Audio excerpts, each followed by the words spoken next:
Conocí a un gerente de marketing brillante y talentoso con todas las credenciales correctas, pero se sentía estancado como si corriera en una cinta sin llegar a ningún lado.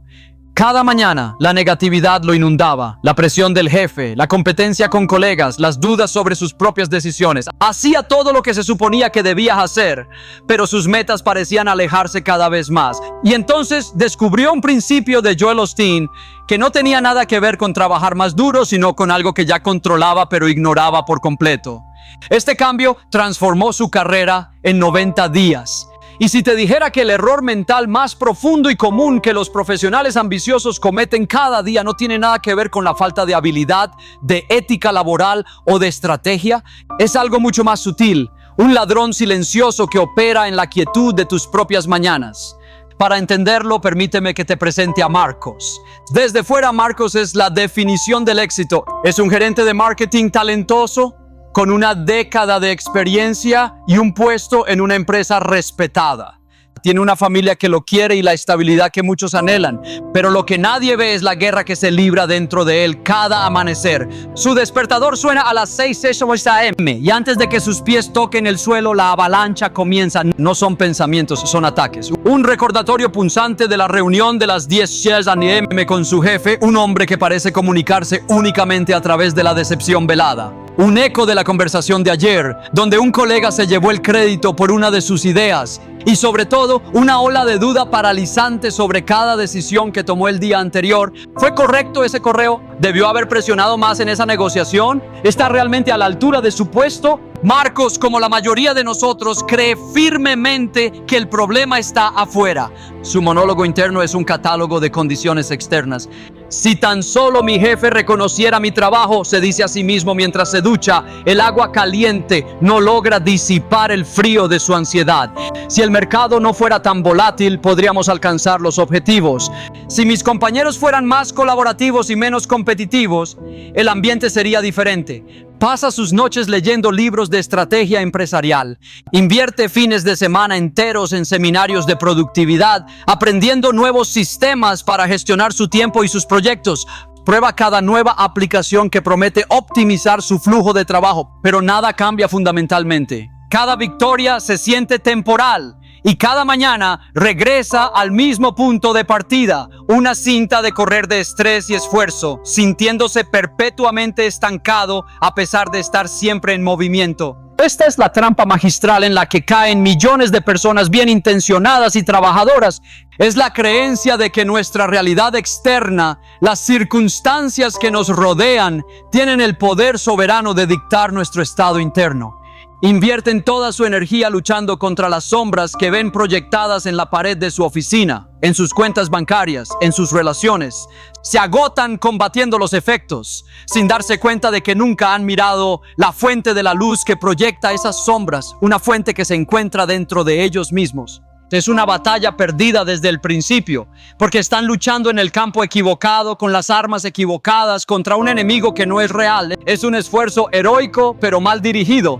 Pero un martes por la mañana, atrapado en el tráfico, sintiendo cómo la frustración comenzaba a hervir, Marcos hace algo diferente. En lugar de escuchar las noticias que solo aumentarían su sensación de caos, pone un podcast de Joel Osteen. Y entonces una frase corta y simple atraviesa el ruido de los motores y el desorden de su mente. Una idea tan radical que lo sacude hasta la médula de su ser. Joel dice algo sobre que el día no es algo que se soporta, sino algo que se gobierna. Esta frase se repite en su cabeza: gobernar el día. No soportarlo, no sobrevivirlo, no reaccionar a él. Gobernarlo. En ese instante, en medio del atasco, Marcos tiene una epifanía. Se da cuenta de que durante años ha estado librando una guerra, sí, pero no contra su jefe, no contra la economía, no contra sus colegas. Ha estado luchando en el campo de batalla equivocado. El verdadero enemigo nunca estuvo en la sala de juntas. El verdadero enemigo no tenía nombre ni cargo. El verdadero enemigo era el caos, la anarquía y la negatividad a los que él mismo les había permitido tomar el control y reinar sin oposición dentro de su propia mente. Se da cuenta de que ha estado cediendo voluntariamente, día tras día, el control del activo más valioso y poderoso que posee, su enfoque enfoque sus pensamientos.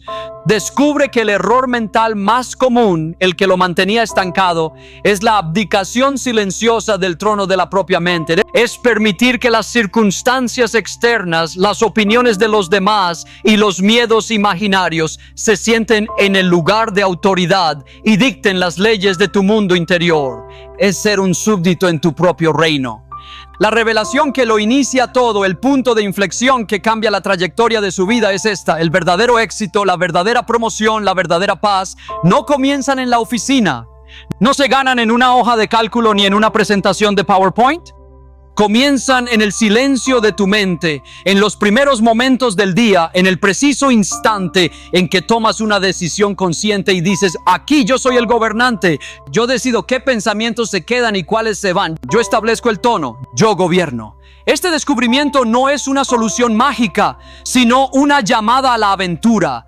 Es una invitación divina a dejar de ser un termómetro que simplemente refleja la temperatura del ambiente y a convertirse en el termostato que establece la temperatura.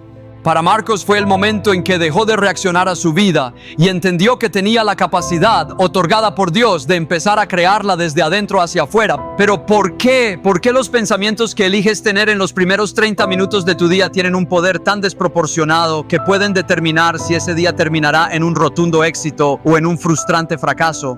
Al principio, cuando Marcos se enfrenta a esta idea, su reacción inmediata es de un profundo escepticismo. Su mente lógica y entrenada en resolver problemas se revela. Solo pensar en positivo: por favor, lo he intentado 1,000,000 de veces, se dice a sí mismo con un suspiro de cinismo. La idea le parece demasiado simple, casi ingenua, una curita para una herida de bala. Sus problemas son reales, complejos, tangibles, presupuestos ajustados, plazos imposibles, una dinámica de equipo tóxica. Y se supone que va a solucionarlos pensando en cosas bonitas mientras se toma el café. Lo descarta como una de esas frases motivacionales vacías que suenan bien pero no tienen ninguna sustancia en el mundo real. Para él es una distracción del trabajo duro que realmente se necesita. Sin embargo, la frustración de su estancamiento es un monstruo persistente. No desaparece solo porque la haya ignorado. El dolor sordo de levantarse cada día para luchar la misma batalla, de sentir que sus talentos se desperdician, de ver cómo sus ambiciones se desvanecen lentamente, comienza a pesar más que su escepticismo. Llega un punto en el que el dolor de seguir igual se vuelve insoportable, más grande que el miedo a probar algo que parece tonto. Así que una mañana, con una mezcla de desesperación y resignación, decide escuchar de nuevo, pero esta vez más atentamente, la enseñanza central de Joel Osteen. Tu mañana no es solo el comienzo de tu día, establece la atmósfera para todo tu día. No es un prólogo, es el acto de programación principal. Los primeros días son un auténtico desastre. Marcos intenta ponerlo en práctica. Se sienta en silencio y trata de forzar pensamientos positivos.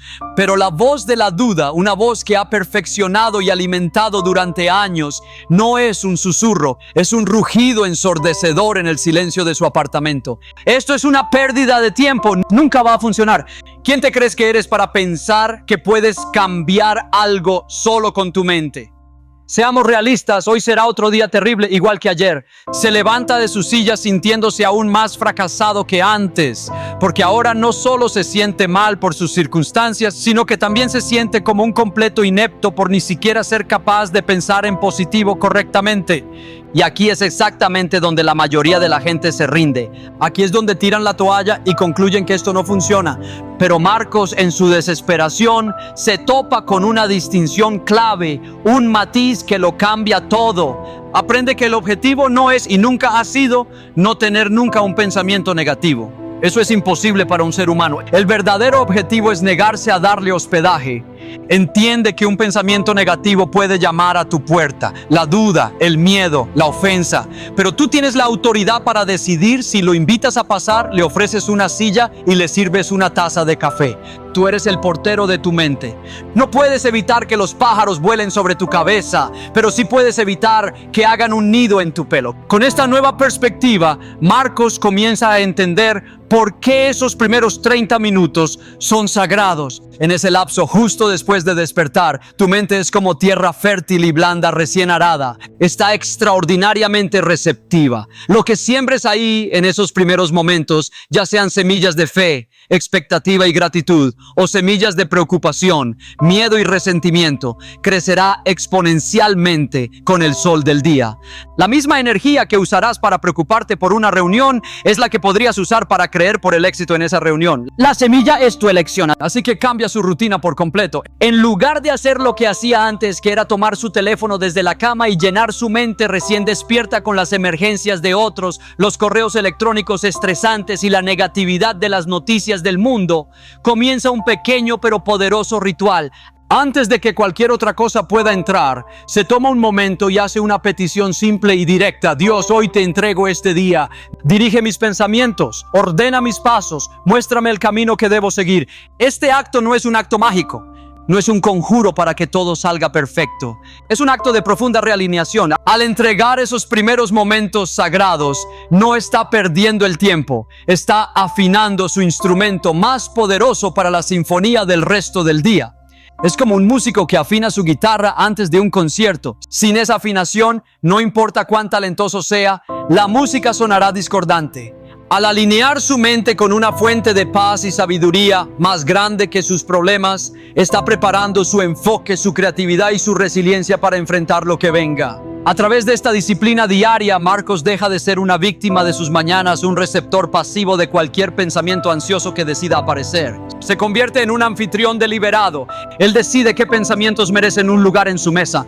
Selecciona activamente pensamientos de fe y expectativa, no porque sus problemas hayan desaparecido, sino porque ha decidido que sus pensamientos no serán dictados por sus problemas, sino por sus promesas. Porque es posible que seas la persona más talentosa, la más trabajadora y la más dedicada de toda la sala, pero si te rodeas de la gente equivocada, todos tus esfuerzos, cada gota de sudor, cada hora extra están destinados al sabotaje.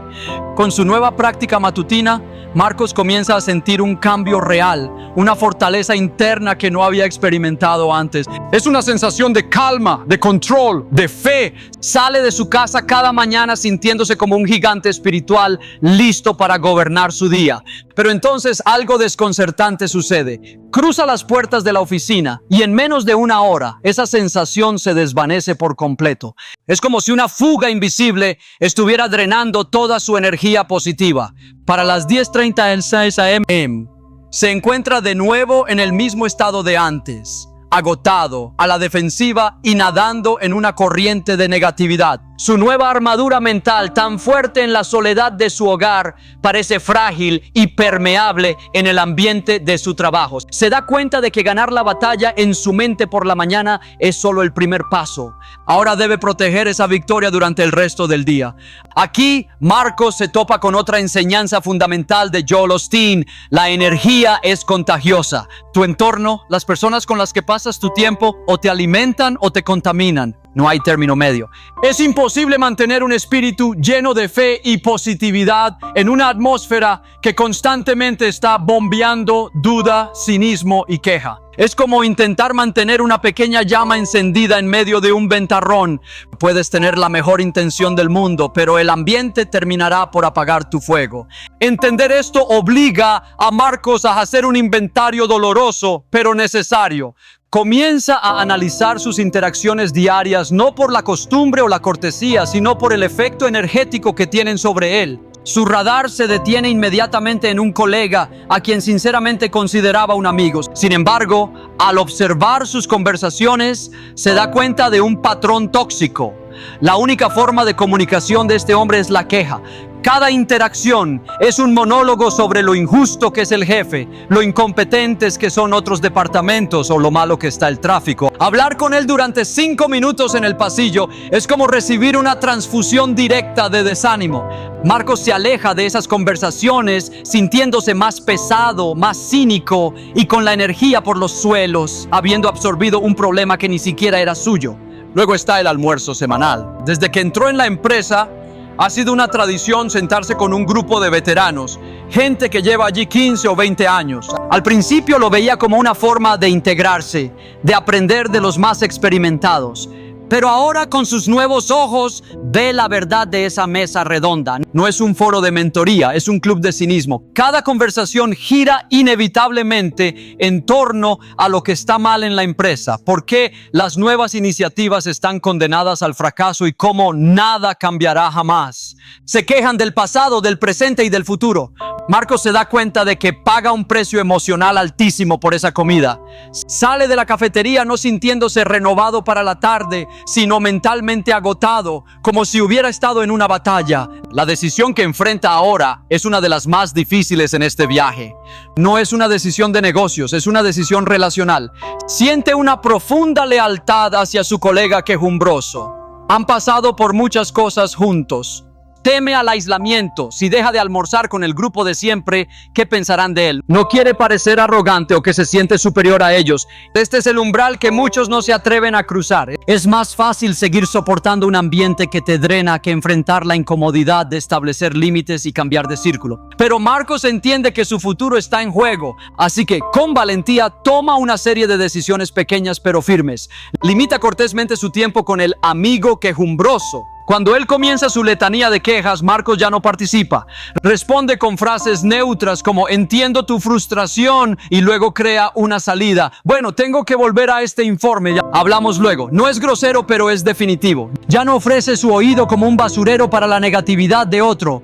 Con respecto al almuerzo, en lugar de hacer un gran anuncio, simplemente comienza a almorzar con un grupo más pequeño y optimista que se sienta al otro lado de la cafetería. Son más jóvenes, hablan de posibilidades, de nuevos proyectos, de lo que están aprendiendo. La conversación no gira en torno a los problemas, sino a las soluciones y las oportunidades. Busca activamente a las personas que lo inspiran, no a las que lo agotan. En este proceso descubre una verdad poderosa y transformadora que el orador Jim Rohn articuló perfectamente. Eres el promedio de las 5 personas con las que pasas más tiempo. La gente con la que te asocias no es solo tu compañía, es un vaticinio de tu futuro. Al cambiar su círculo, Marcos no solo protegió su frágil energía matutina, sino que comenzó a experimentar un fenómeno inesperado. Empezó a absorber la fe, la resiliencia y las estrategias creativas de su nuevo entorno. La positividad también es contagiosa. Marcos ya no es una esponja pasiva, condenada a absorber la toxicidad ambiental que lo rodea. Se ha levantado, ha tomado el control y se ha convertido en el arquitecto consciente de su propia atmósfera, construyendo a su alrededor un entorno que no solo protege su fe, sino que la nutre y la hace crecer. Y si te dijera que existen palabras, combinaciones de sílabas que salen de tu boca, que tienen el poder divino de transformar tu realidad profesional y financiera, la respuesta es un rotundo sí. Y es muy posible, querida hermana, que sin darte cuenta estés usando las palabras equivocadas, construyendo con tu propia voz las mismas paredes que anhelas derribar. Marcos ha hecho un trabajo increíble. Ha limpiado el desorden de su mente en las mañanas y ha purificado la atmósfera de su entorno, estableciendo límites a la negatividad. Se siente más fuerte, más claro, pero ahora se enfrenta a un enemigo mucho más íntimo, más astuto, uno que lo acompaña a todas partes, su propia voz. En este punto de su viaje descubre una de las verdades más profundas de la enseñanza de Joel Osteen. Tú no obtienes lo que quieres en la vida, tú obtienes lo que dices. Las escrituras nos dicen que comeremos el fruto de nuestras palabras y Marcos está a punto de descubrir el sabor amargo de la cosecha que ha estado sembrando inconscientemente durante años. Por primera vez empieza a escucharse a sí mismo como si fuera un observador externo y lo que oye lo horroriza. En una reunión de estrategia, mientras discuten un nuevo proyecto ambicioso, se oye decir en voz alta: con estos recortes, nunca conseguiremos el presupuesto para esto. Unos días después, enterrado en correos electrónicos y plazos, suspira y le dice a un colega: estoy tan abrumado, no sé cómo voy a salir de esta. Y una tarde, cuando un pequeño contratiempo amenaza con descarrilar su tarde, murmura para sí mismo: claro, siempre me pasa esto a mí.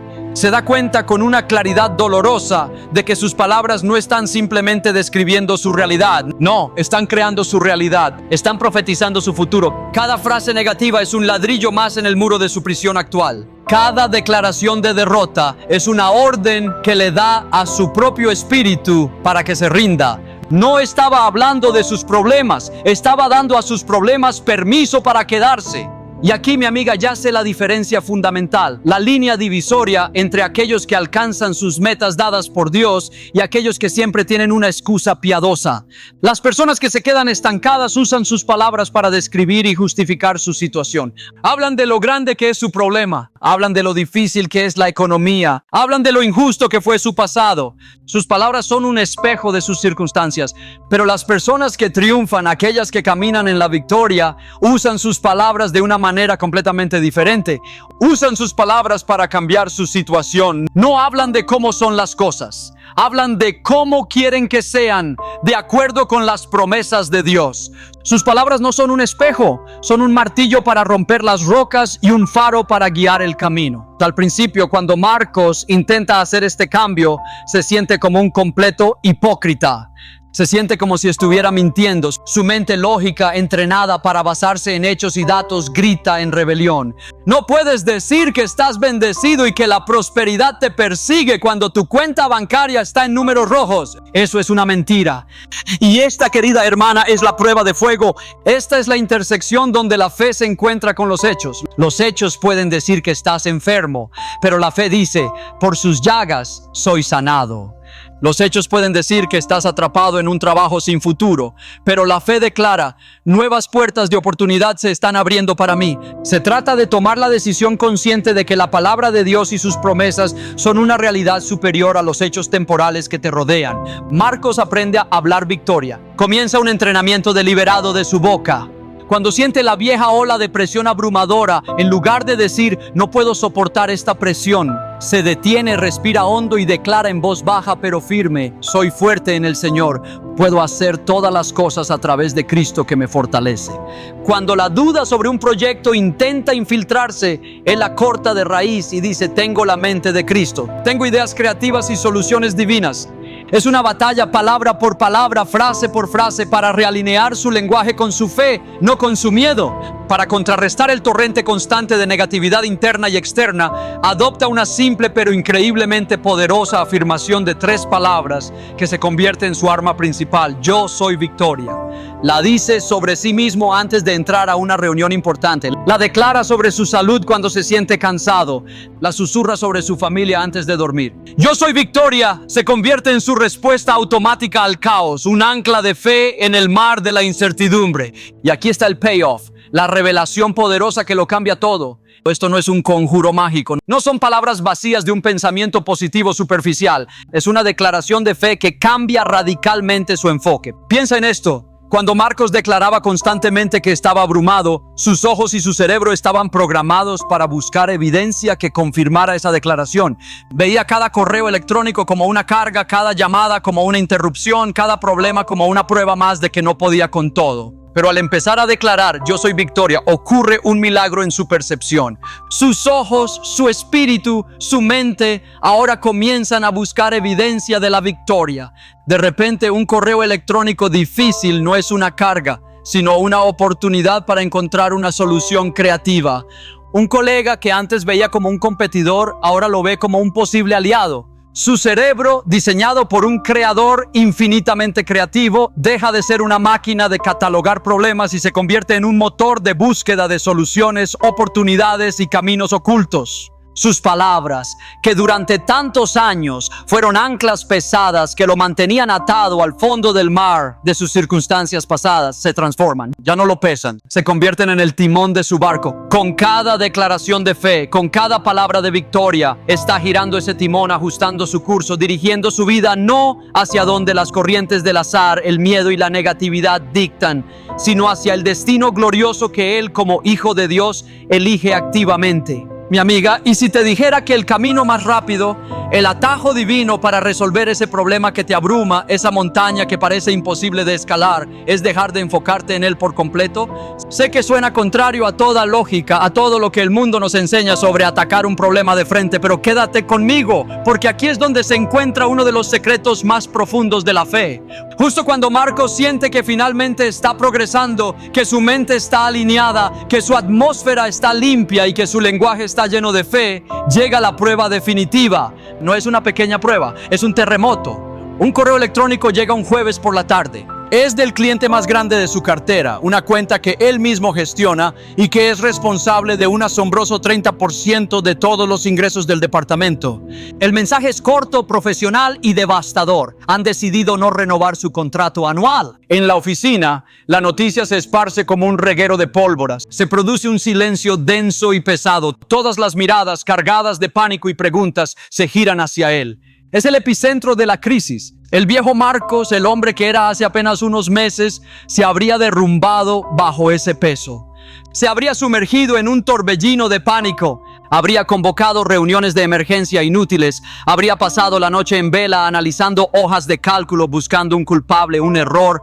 Habría trabajado 18 horas al día, no movido por la inspiración o la estrategia, sino por el combustible tóxico del miedo y la desesperación. Y con toda probabilidad en su estado de pánico habría cometido errores, habría presionado demasiado al cliente, habría tomado decisiones precipitadas y habría perdido la cuenta de todos modos, confirmando su propia profecía de fracaso. Su primer instinto, incluso ahora, es hacer exactamente eso. Siente la oleada familiar de adrenalina helada en sus venas, el nudo apretado en su estómago, la voz del pánico gritando en su mente: ¡actúa ya! ¡Haz algo! ¡Esto es un desastre! El peso de todas las miradas sobre él es casi físico, pero en medio del caos ensordecedor de su propia mente y de la tensión palpable en la oficina, una voz tranquila y firme, la voz de su nuevo entrenamiento espiritual, atraviesa el ruido. Recuerda un principio de Joel Osteen que desafía toda lógica empresarial, toda enseñanza de las escuelas de negocios. Un principio que parece una locura en un momento como este. El secreto para resolver tus problemas es sembrar una semilla para resolver el problema de alguien más. La idea es tan radical que su mente lógica se revela violentamente. ¿Estás loco?, le grita su razón. ¿Cómo puedes permitirte el lujo de pensar en los problemas de otros cuando tu propia carrera, la estabilidad de tu departamento pende de un hilo? No hay tiempo para eso. Cada segundo cuenta. Es la batalla final entre la sabiduría del mundo y la sabiduría de Dios. La sabiduría del mundo dice: enfócate, obsesiónate, controla. La sabiduría de Dios dice: suelta, confía, siembra en un acto de fe pura, uno que su viejo yo jamás habría considerado. Marcos hace algo verdaderamente radical. Se levanta de su escritorio, apartando la mirada de la pantalla que parpadea con el correo electrónico fatídico. Camina a través de la oficina y su mirada se posa en una colega junior, Ana, que está visiblemente luchando con la cabeza entre las manos, mirando una pila de papeles con una expresión de absoluta derrota. Su proyecto es mucho más pequeño, casi insignificante en comparación con la crisis de la gran cuenta. El viejo Marcos la habría ignorado sin siquiera verla, completamente absorto en su propio problema gigante. Pero el nuevo Marcos ve una oportunidad divina. Recuerda a José en la prisión. En su momento más oscuro, olvidado y traicionado, no se hundió en la autocompasión. Cuando vio al copero y al panadero preocupados, les preguntó: ¿por qué están tan tristes hoy? Usó su don para resolver el problema de ellos, y ese acto de siembra fue precisamente lo que Dios usó para sacarlo de la prisión y llevarlo al palacio. Con ese espíritu, Marcos se acerca a Ana. En lugar de ignorarla, se toma 30 minutos, un tiempo que su mente lógica consideraría un lujo imperdonable, para sentarse con ella. La escucha, le permite expresar su frustración y luego, con la mente alejada de su propio problema, le da una idea clave, una perspectiva diferente que la desbloquea por completo. Ve cómo el alivio y la gratitud inundan el rostro de ella. Ese acto de generosidad desinteresada, ese pequeño momento de siembra, hace algo completamente inesperado en él. Rompe el ciclo vicioso del pánico y la obsesión que se estaba formando. Al quitar la atención de su gigantesco problema para enfocarse en la solución del problema de otra persona, el nudo en su estómago se afloja. La presión en su pecho disminuye. Su mente, que estaba nublada por el miedo, de repente se aclara. Y en esa claridad recién encontrada, como un destello de luz en una habitación oscura, una solución creativa y audaz para su propio problema aparece en su mente. Es una idea que no había podido ver ni un minuto antes, una estrategia que estaba completamente oculta mientras estaba cegado por el miedo y la presión de salvar la cuenta.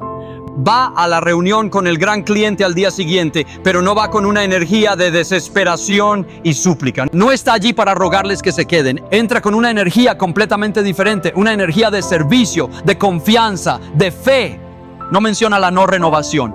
En su lugar, con una calma que sorprende incluso a sí mismo, presenta la nueva y audaz iniciativa que se le ocurrió después de ayudar a su colega. La energía en la sala cambia. Los ejecutivos del cliente, que esperaban una defensa desesperada, se inclinan hacia adelante, intrigados no solo por la idea, sino por la confianza y la visión con la que la presenta. La energía es tan diferente, tan positiva y llena de posibilidades, que el cliente no solo decide quedarse, sino que expande el contrato para incluir el desarrollo y la implementación de esa nueva iniciativa.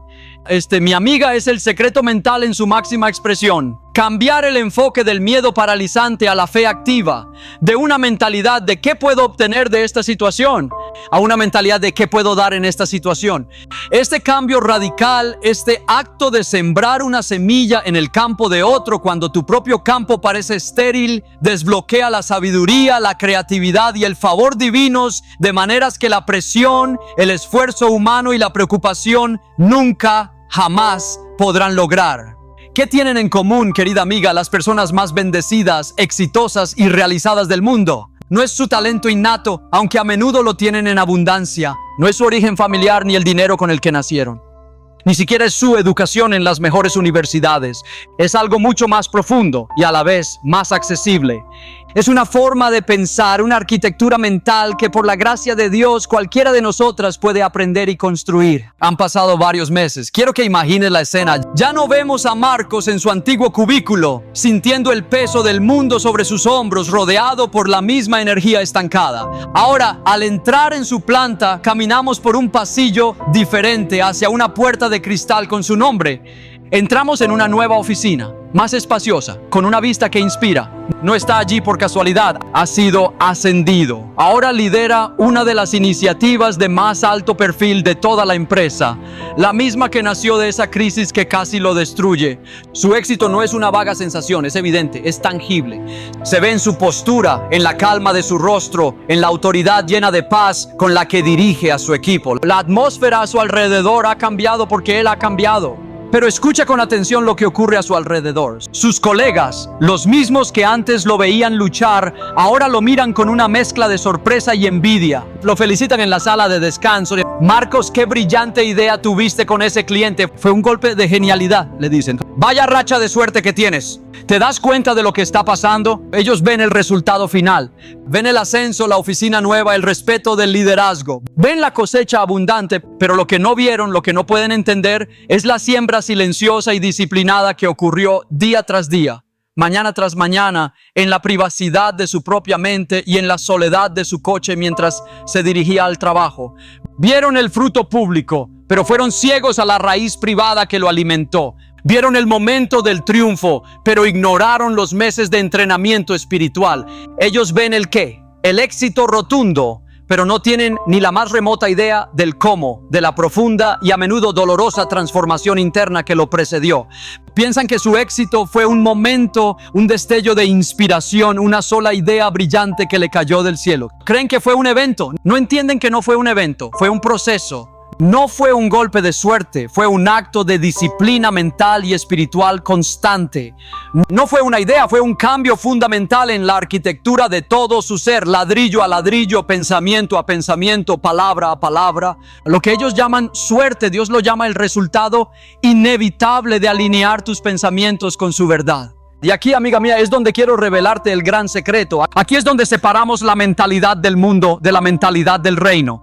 Las personas más exitosas, aquellas que parecen tener un toque de Midas, que todo lo que tocan parece prosperar, no son simplemente afortunadas. No son las favoritas del universo. Son personas que consciente o inconscientemente se han convertido en maestras de su mundo interior.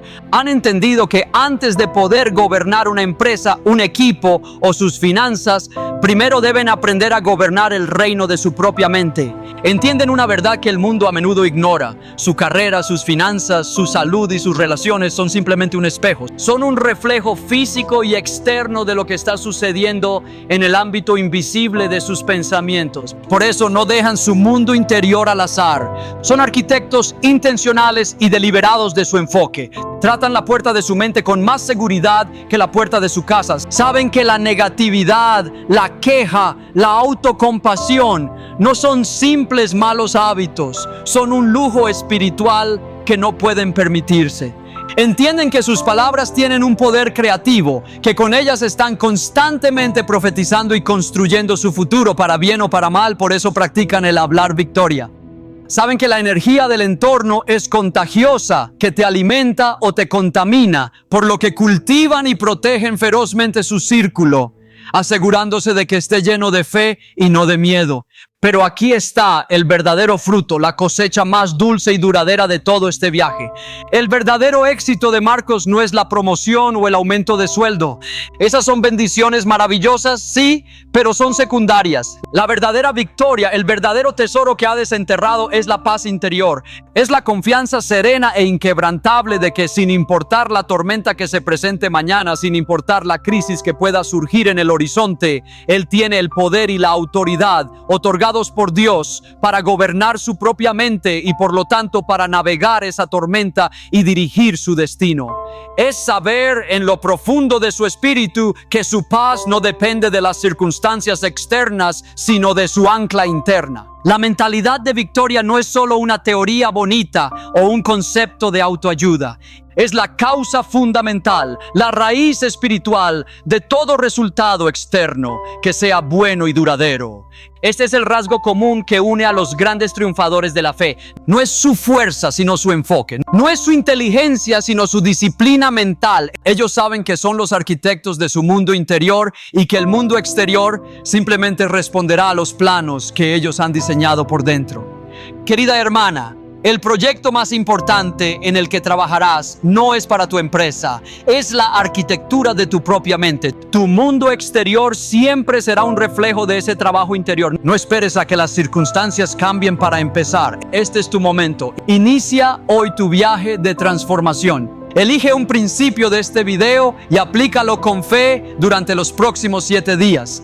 Gobierna tu mente, declara la victoria sobre tus circunstancias y observa cómo Dios comienza a transformar tu mundo por completo desde adentro hacia afuera.